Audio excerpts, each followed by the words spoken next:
तोर मुस्कान में जादू है, तोर अखियां में प्यार। आज मोर दिल कही थे, सुन ले मोर पुकार। तोर खुला खुला बाल ओ गोरी, मोर ले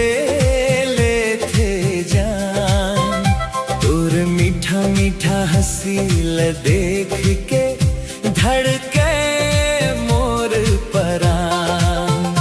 तोर नखरा में दीवाना हो गेव, नहीं लागे मोला भान। तोर खुला खुला बालो गोरी, मोर ले थे जान।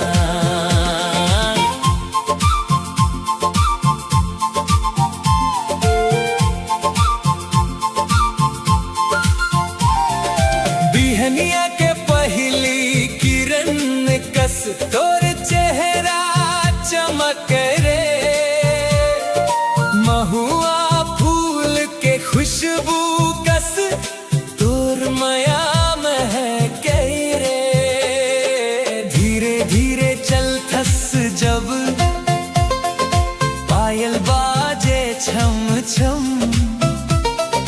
तोर संग जिए के सपना देख थो हरदम।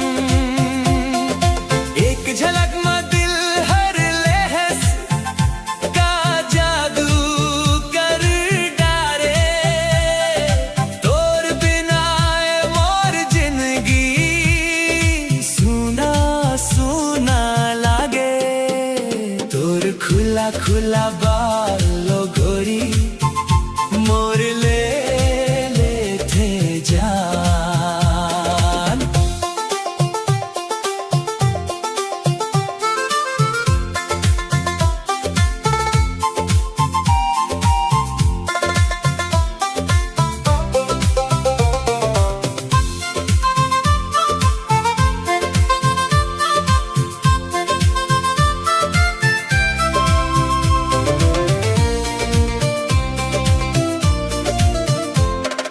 काजल वाली अंखिया तोर दिल में तीर चला थे।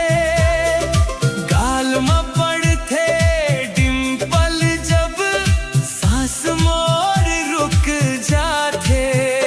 बाजार हो या मेला हो, तोर संग घूमे पर मन।